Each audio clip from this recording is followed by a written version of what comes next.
You're listening to Women's Media Center Live with Robin Morgan.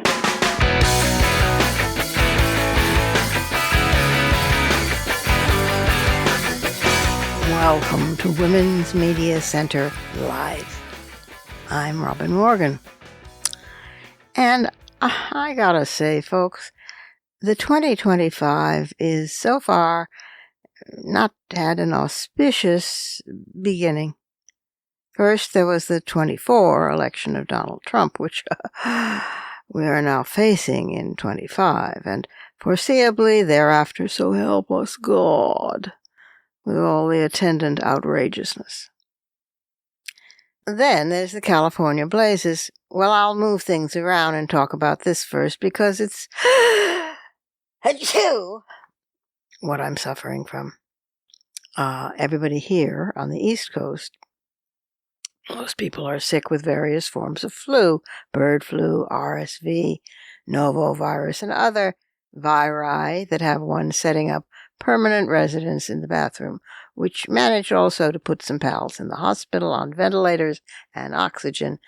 And this is scary stuff. So far, I'm only intestinal, although these sneezes are not particularly heartening. So this is coming to you from a somewhat weakened state, but a manageable one.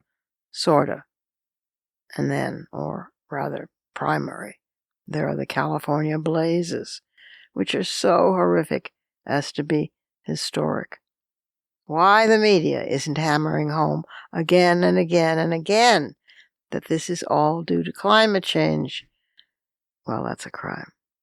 The only way people apparently can get properly enraged enough to do something about it is by repetition and reminders. Well, the thing is, it was far too important a show to postpone or forego because of the guest. But you'll hear about her in just a moment, because she is worth it. But we have to take a short break here, and I'll return in just a moment.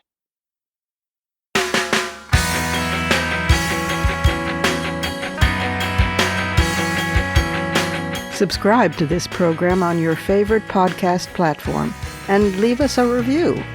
Follow us on Twitter at WMC Live, like our Facebook page at facebook.com/WMC Live, and visit us at WMCLive.com for more information about our show and our guests.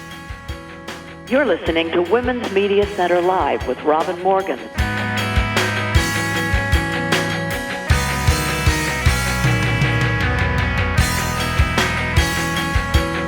We speak often on this podcast about the problems that technology presents for all of us, but for women in particular.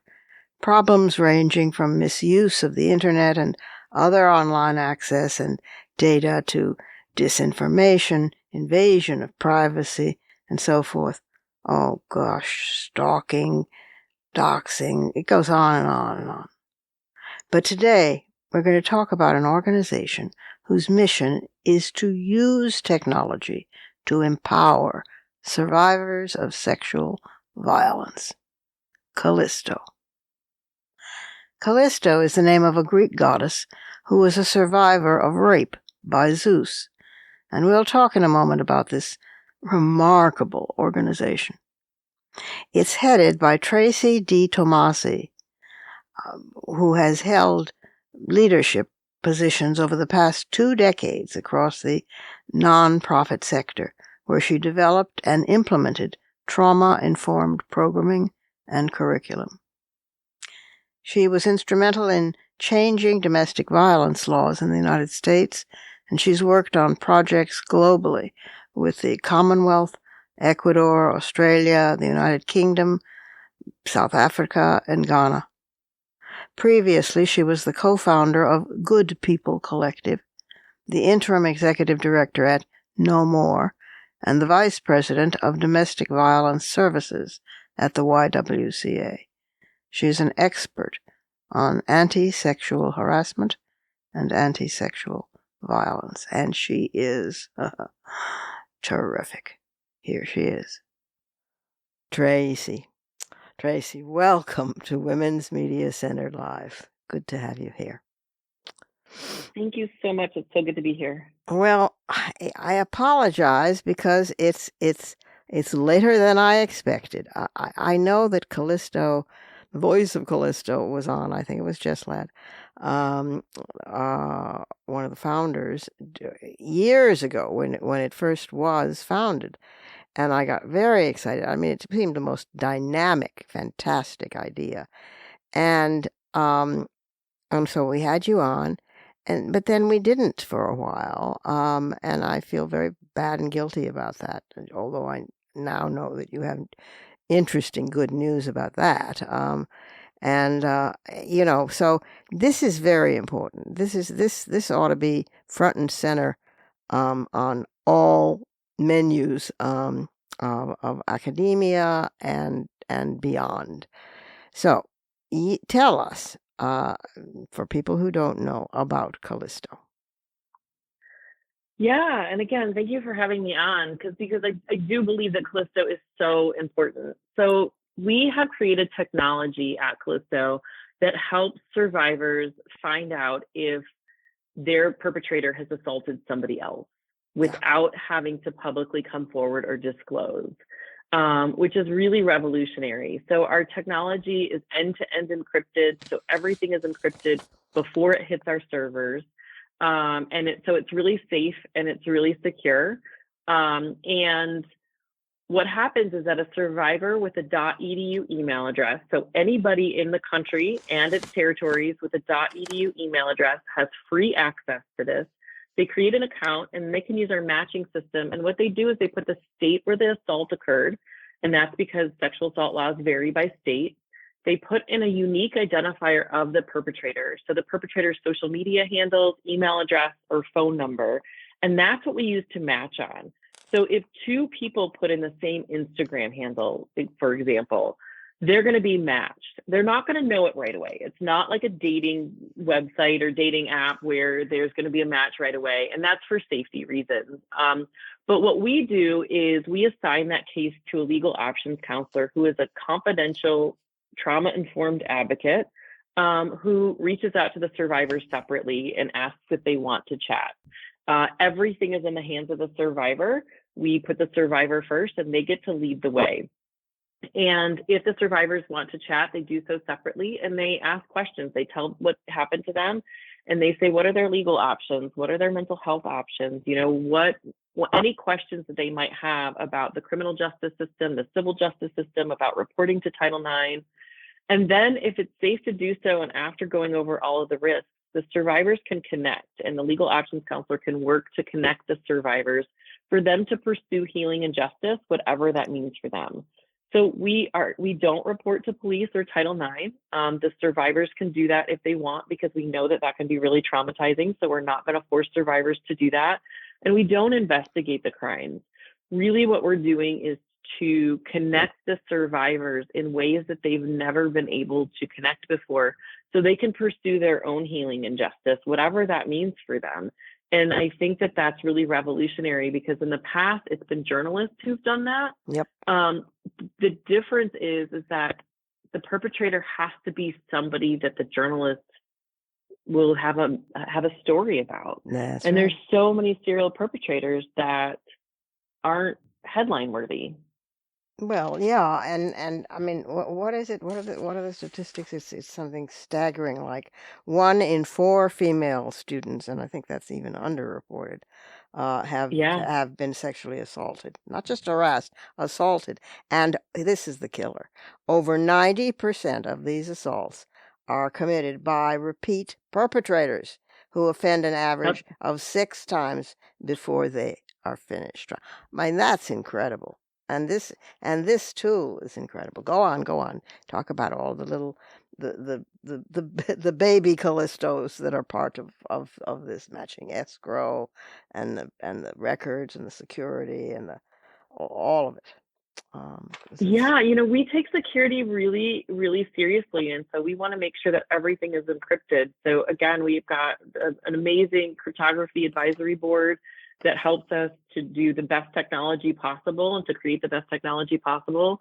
And we have people spreading the word. I think that that's the biggest thing, is that over 21 million people have free access to this tool, and they don't know it exists yet. Oh, this is madness. We launched, when you talked to Jess Ladd back in the day, who was our founder, we were doing something a little bit different, and we were selling the technology to Title IX offices in colleges and universities, and we realized we weren't going to get the traction that we needed doing it that way, among numerous other lessons. And so we changed the technology, and so we launched this new technology called Callisto Vault in 2021 to a select group of college campuses. Callisto Vault.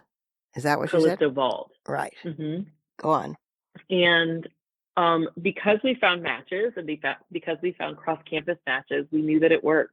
And so in October of 2023, we expanded nationally to anybody with a .edu email address. And again, now we need people like you and your audience to really help us spread the word, so survivors on college campuses, whether they're a student, professor, faculty, staff member, if they have a .edu email address, even if they're an alumni, they can use our tool for free.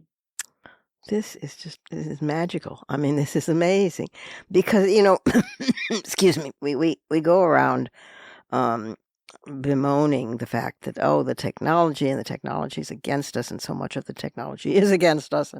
And this is a technological tool that is just perfect. I mean, it's protective, it's secure, it doesn't threaten in any way the survivor. It can be used actively, it can be used passively, it can be used in between, or both. And I mean, if this were standard operating procedure on campuses across this country, and much less the world, can you imagine? Can you just imagine? I mean, it's amazing. It would be absolutely amazing. Yeah, it really would. I've worked in gender-based violence for 25 years. I'm a licensed clinical social worker. I started my career working as a therapist for adolescent sex offenders, so I was on the perpetrator side. And I became a CEO of Callisto about 3 years ago because I believe that this is the solution. The numbers have not changed. That 1 in 4 female students that you talked about, it hasn't changed in the 25 years I've done this work. And I believe that with enough traction, Callisto can make those changes. Yeah. We actually have a testimonial on our website from a survivor who matched and reached out to us and said that they wanted to share their story and how they had no idea that they were the only one. And they found multiple people on their campus after they matched. Of course. And then they decided to report, which they weren't going to do by themselves because they didn't know if it was their fault. There was alcohol involved. Yeah. But it was the same pattern. And if we can figure out that pattern of evidence where survivors have beat themselves up and blamed themselves, but then they realize it's the pattern, it's the same thing. It wasn't their fault. It was the perpetrator who was preying on those weaknesses and preying on the fact that they were drunk and whatnot. It really flips that script that needs to be flipped. Well, one thing that occurs to me when I get my funding hat on is that we should tie in somehow with a remarkable movie that came out a few years ago called A Very Promising Woman, or A Promising Young Woman. Oh, yes. And I just talked about that movie yesterday, but it's something like that. A Promising Young Woman? Yeah, I think it's something like that. And it's and about a woman wreaking vengeance on this, but it costs her life. This does not cost her life. There ought to be some kind of tie-in that we do with that. And I begin having ideas that this is the answer, not just to campus assault. This could go wider. This could go into the business world. This could go into the arts. This could go into. There's no. I mean, as long as the technology is there waiting to be used, there's no stopping it. Although we should start right where we're starting, or rather have been starting for some time. This is incredible, Tracy. It really is. And Yeah. now that it's free, it ought to be run away with. I mean, it's amazing. You'd be amazed so we are looking to expand beyond colleges, and the biggest issue is funding. We need to get it funded. And funding for sexual assault organizations is really difficult. Less than 2% of all philanthropic funding in the US goes to women's and girls' issues. And that includes things like breast cancer research. Yeah, I know. So not that breast cancer research isn't very important, of course it is. But if you think about, everybody knows Susan G. Komen, which is fantastic. Yeah. But the corporate funders don't want to fund sexual assault organizations a lot of times because it comes with a lot of stigma and a lot of possibilities that they have offenders that they're protecting. But we do want to get beyond academia.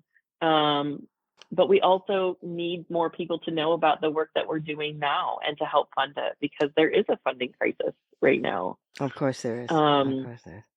Mm-hmm. So the because of the vault, there is the matching system and there is the incident log, and so it just takes the onus rather, sorry, off the whisper network, because I mean, women have their own faint attempt at survival is to say, well, I'd stay away from George because he's really I've heard bad things about him, and that's it.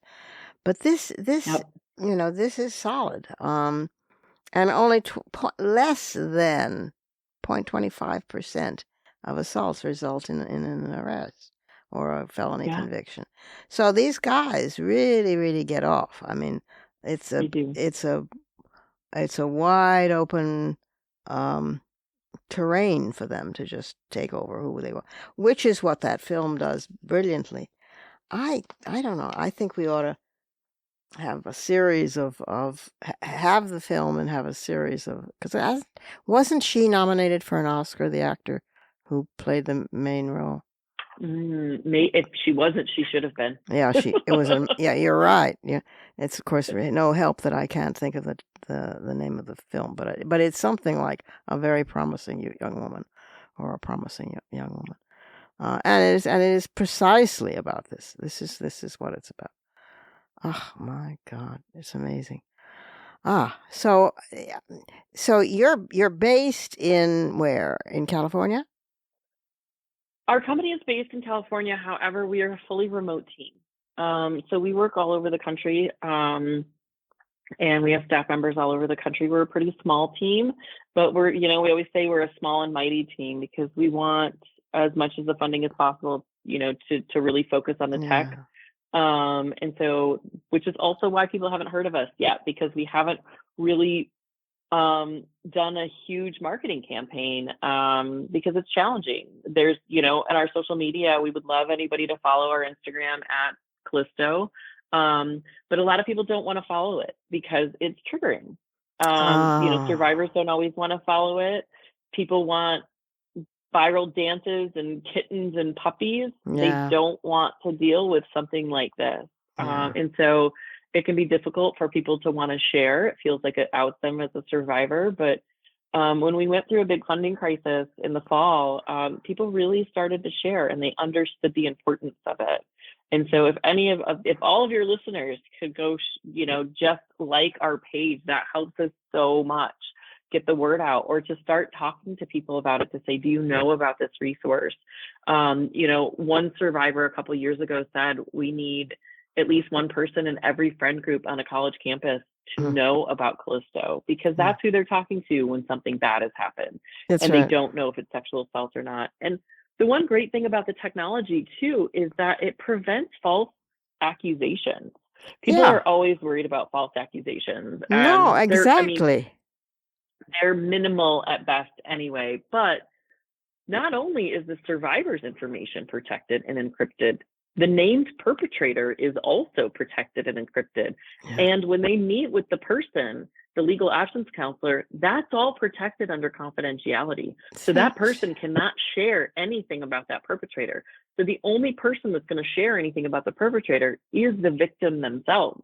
which could happen with or without Callisto. And people can report, they can use Callisto if they reported, they don't have to have reported to use Callisto. They can report after using it and finding a match, and they don't have to report after that. Yeah. So it really, there's no way that there's any kind of false accusations with it.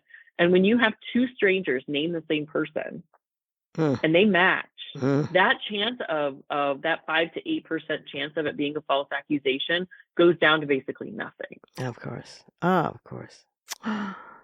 What does the name Callisto mean? Callisto is a Greek goddess. That's And what I thought. she was raped by Zeus. Mm-hmm. And so that's where it got the name. That's what I thought. Yeah.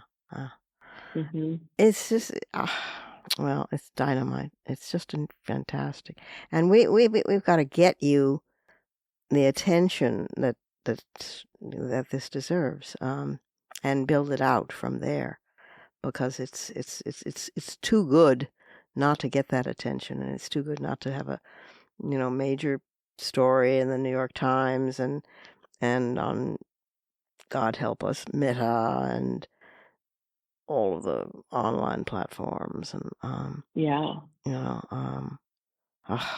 God, it's fantastic what you're doing.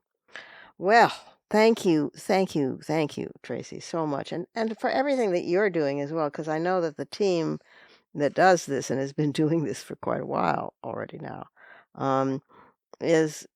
can get very despairing when it seems like you're just pouring energy and time and the little money that you have into an endless well that just swallows it up, and there's little reaction. But this is just brilliant, more so than it ever was. I'd forgotten that you were charging at the beginning, although God knows that was not how shall I say, an exhaustive demand. I mean, it's a service, Right. Jesus. But to the fact that it's free now is, I've got to find a. And you'd be amazed at how much. I mean, maybe you wouldn't because you have done this work for a long time, but you'd be amazed at how much resistance we get, even from schools. We get resistance where they don't necessarily want to put us as a resource for their students. What do they say? We get resistance on. Some schools are extremely supportive, and then some schools think that people are going to be confused that they're reporting to Title IX when they're not. Or it's unfair to rapists, or what? I mean, right. I mean, I think in the end, some schools know that they have a problem with serial perpetrators, and they've hidden it, and they don't want that to come to light because it will cost them millions of dollars. I mean, look at Larry Nassar at Michigan State University. He was reported several times to Title IX and to the police, and they didn't connect it. And then it cost Michigan State University $500,000 or more. I don't remember exactly what the payout was right now, but it will continue to cost schools. There were famous cases of that happening. There wasn't there a swimming champ or something in Oregon or Washington State, an Olympian. There just have been so many. Right. And of course, this reflects on speaking of Olympians, on the what do you call it? The sport where it's a lot of young girls. Gymnastics. Yes, thank you. I have cold, dulled brain. Gymnastics, where the teachers themselves in so many cases were, and well, I like to think, but I may be very naive, that the climate has changed on that somewhat. But I don't know that we can be sure, and particularly with Trump getting back in, I don't know that we can place our eggs in that basket. But we've got to go public with a real outrage situation on this. This is just brilliant. Our hope is that we prevent, especially by starting in colleges, that we prevent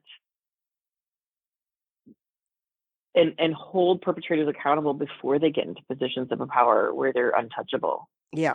And accountability can look a lot of different ways. Some victims don't want their perpetrator to go to jail. They just want them to acknowledge what they did wrong and to have some kind of acknowledgement and accountability for that.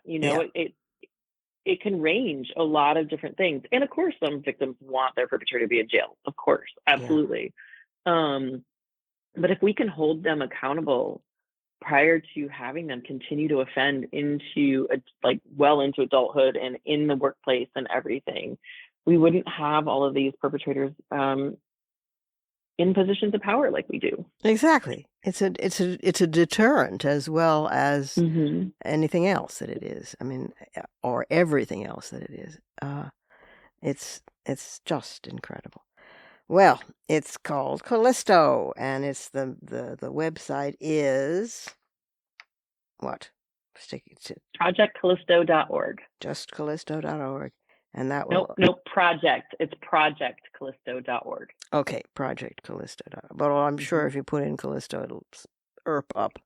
Callisto.org is owned by somebody else, and we cannot get that website. Oh, you're kidding! Oh. We have tried for a decade to get that website, and we cannot. So if anybody knows the people who own Callisto.org, please see if we can get that. But no, all right. ProjectCallisto.org is our website, and Callisto is where you can follow us on Instagram, Twitter.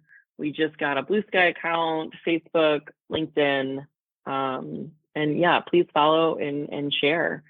And anybody who's interested in donating to make sure that we can keep this going and keep spreading the word, the more funding that we can get, the bigger the campaigns that we can make to get the word out about this. And it's just so important, and there's so much resistance to it. Over Christmas break, we had a post take off a little bit, and we were getting death threats because the men that were commenting felt like that we were accusing men of the false accusation story. And we assured them that we were not, and they still continued to do it and basically gave us death threats over the holidays. And that's what my team has to deal with.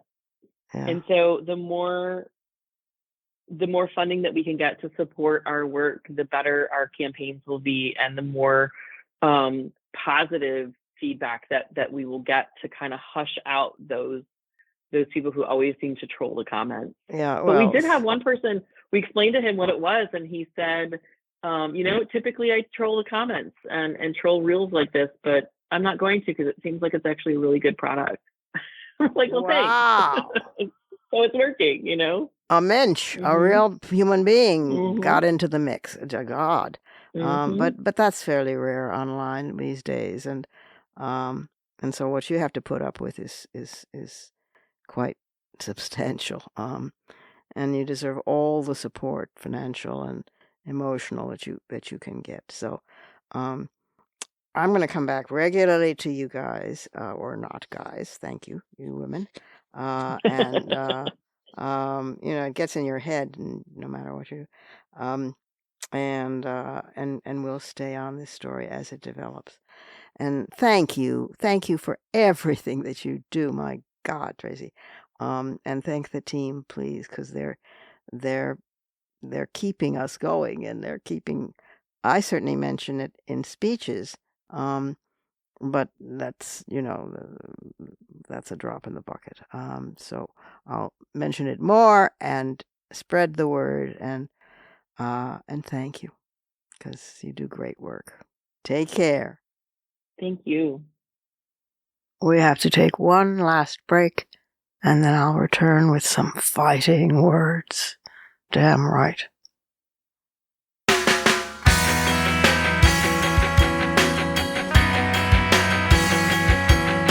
The Women's Media Center, founded in 2005 by Jane Fonda, Gloria Steinem, and myself, is a progressive, nonpartisan, nonprofit organization working to make women visible and powerful in media. You can learn more about the WMC at womensmediacenter.com.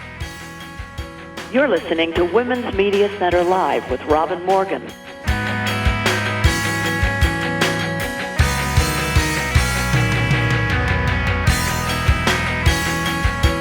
a fake feminist bill in the House of Representatives that pretends to be good for women.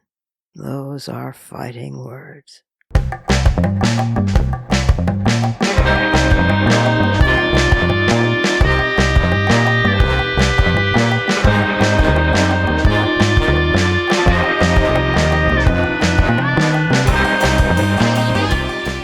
On January 16th, just this past week, Representative Jamie Raskin, ranking member of the House Judiciary Committee, spoke on the House floor in opposition to H.R. 30, the so-called Preventing Violence Against Women by Illegal Aliens Act, that would harm survivors of domestic violence and does nothing to keep survivors safe.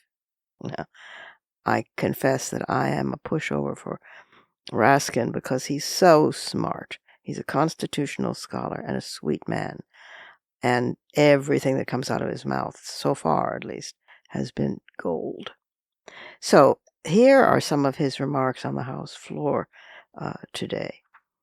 He said, that on the 16th, that is, he said, America's immigration laws are like an admissions policy for the country. How do you get into America? What gets kicked out of America, and for what reasons? Our immigration laws today will get you kicked out, deported, if you commit rape, other sexual offenses, domestic violence, or indeed any other crime of violence. That's the law today. You're convicted, you're deported, you're out. That's been the law for decades in America. Our immigration law establishes a similar policy on the way in. It provides that anyone seeking admission to America who has committed a violent sex offense or a crime of domestic violence is inadmissible to our country. Since the 1930s, case law has made clear that rape, domestic violence, and sexual battery are all crimes involving moral turpitude, CIMTS, which make the perpetrator inadmissible to America. That's been the law in our country for decades. So what does H.R. 30 add? If committing a sexual assault or domestic violence will already render you deportable and inadmissible under our laws, why do we need to create another section of the law doing the same thing? Is it necessary or is it redundant? Of course, being redundant and unnecessary may not be a sufficient reason to vote against a bill. After all, I cheerfully admit that this body, under the stewardship of our friends, passes a lot of unnecessary and redundant legislation, just to send a message, as they say, and perhaps this is what our friends set out to do today. The complication here today is this. The way the messaging bill is actually written will create big problems for many victims of domestic violence. That's why more than 200 national and state and local groups advocating for the victims of rape and the survivors of domestic violence, the people across America we should be listening to today, strongly oppose the bill our colleagues have brought forward. The National Task Force to End Sexual and Domestic Violence sent us a letter urging us to reject H.R. 30, and I urge every member of Congress, and I urge every listener of this program, to listen carefully before you vote on this bill. The group who is fighting domestic violence warned that this legislation, quote, can ultimately have devastating consequences for immigrant victims of domestic violence. The signers of this letter include a range of national groups like the YWCA, the National Council of Jewish Women, the AFL-CIO's Coalition of Labor Union Women, and dozens of state and local groups like the California Partnership to End Domestic Violence, the Colorado Coalition Against Sexual Assault, the Maryland Coalition Against Sexual Assault, the Mississippi Coalition Against Domestic Violence, Catholic Charities in Omaha, Nebraska, and dozens more from states across the country. Please listen. These are groups working to change the law. and the culture to stop rape and domestic violence in our country. But they see that this poorly drafted legislation would end up harming untold numbers of victims of domestic violence, themselves the putative beneficiaries of this act. Here's why. When it comes to a crime involving moral turpitude, there are exceptions in the law to protect domestic violence victims, who often get swept up in the very laws designed to protect them. Anyone who has ever been a prosecutor or a public defender in this chamber knows that it is common for abusers to accuse their victims of domestic violence themselves, and assault, sometimes truthfully and often falsely. It is well known that victims get arrested, prosecuted, and sometimes convicted simply for defending themselves and fighting back against their abusers and rapists. Here's a real-life example, drawn from the domestic violence survivor advocacy groups opposing this legislation. A young woman on a student visa here was trapped in an abusive relationship, and her estranged boyfriend tried to rape her. She fought back, biting his ear and drawing blood. She then called the police to report the rapist, but on seeing the boyfriend's injury, the officers also arrested the female victim, whose language skills kept her from comprehensively explaining what had happened. She spent several days in jail and was ultimately convicted of misdemeanor domestic violence. But the judge sentenced her to time served once she got a lawyer and translation services, which allowed the context of the violent abuse that she had endured to be made clear to the police and the court. Because of exceptions that exist in our laws today, this woman was not deemed inadmissible to America because her simple assault charge carried less than a 6-month penalty. But under the new bill, which would establish inadmissibility without any waivers or exceptions at all for victims, she would clearly have to be deemed inadmissible to America. No exemptions would exist any longer for domestic violence victims who have committed minor crimes in the context of resisting their violent abuse. This means that the victim in this case, who is legally in the United States on a student visa while she attends college, would be barred permanently from obtaining a green card or any new immigration status, simply because she was a victim of attempted rape who fought back against her attacker. With no ability ever to adjust her status under the law, she would be deported and kicked out of our country permanently. Now, some would say this is the price she should rightfully pay for biting or hitting back at her violent abuser.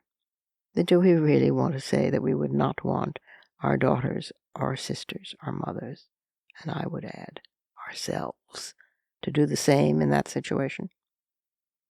Do we want to give domestic abusers more power over their victims by giving them more opportunities to file charges, true or false?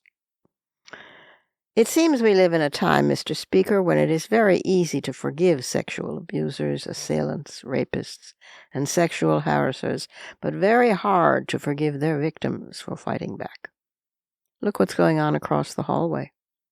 Secretary of Defense nominee Peter Hegseth has been credibly accused of sexually assaulting a woman at a conference in 2017 and entered into a major private financial settlement over the charges, and there are people planning to vote for this legislation today who also support his nomination.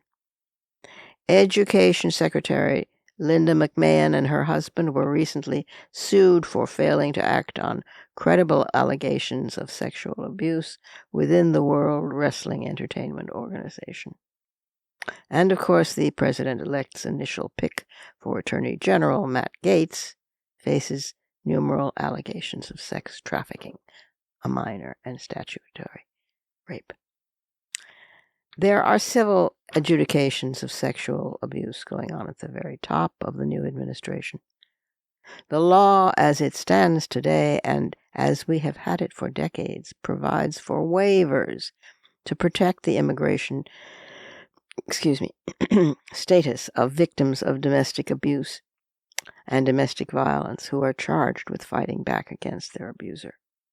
While the proposed bill would retain waivers for victims in the deportability context, it would not allow for waivers or exceptions in the inadmissibility context. I don't know why this discordance and asymmetry were written into the legislation, whether it was deliberate or just accidental, but the upshot is that the entire national movement working to arrest and reduce domestic violence in America is now opposing this bill that claims to be in support of domestic violence victims. We note another serious problem with the bill that makes it backfire against victims. It would significantly expand the definition of domestic violence to include the statutory Violence Against Women Act definition that is used for the civil context of grants and funding. This much broader definition was never designed to be used in criminal law. In fact, the definition explicitly says it covers conduct, quote, that may or may not constitute criminal behavior, close quote. The definition of domestic violence under existing criminal federal law, which is currently also used in immigration law, focuses on the element of physical force. But the broader Violence Against Women Act-based definition, appropriately fitted for grants and funding purposes, sweeps in a broad range of behaviors, including, quote, verbal, psychological, economic, or technological abuse, close quote.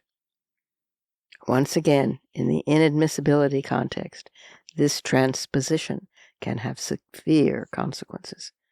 Imagine a domestic violence victim covered by DACA who flees her abuser and removes half the money from their joint bank account or enough to get a train or bus ticket to get away. Imagine the abuser calls the police and claims she stole from him. By merely admitting to the fact that she did take the funds, the victim could end up being declined, undeemed, inadmissible, and then removed from America. The point is clear. If our goal is to prevent violence against women by illegal aliens, as the bill's title says, our current criminal and immigration laws already do that. We have strict punishments in place for anyone who commits such crimes, including deportation and inadmissibility for foreign nationals. This bill will only make the immigration laws much harsher on the victims of domestic violence, sexual battery, and rape, which is the opposite of what we need to be doing.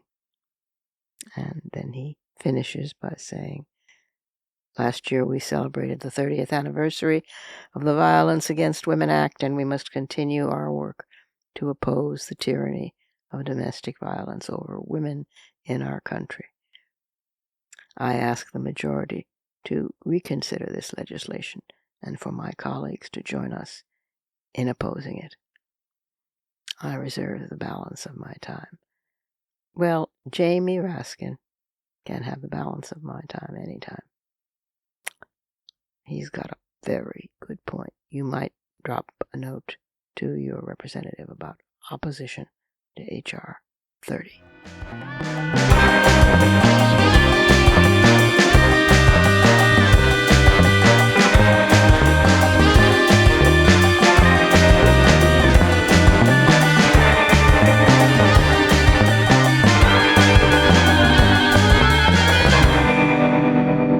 And that's our show for this week. You can follow me on social media at The Robin Morgan. You can check out my blog at robinmorgan.net, and you can find my new novel, Parallax, and my just-out new book of poems, Harvesting Darkness, wherever books are sold. Portions of this program were taped earlier.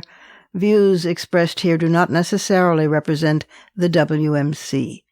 Here's the family for Women's Media Center Live. Executive producer, as well as founding and sustaining sponsor, Regina K. Scully.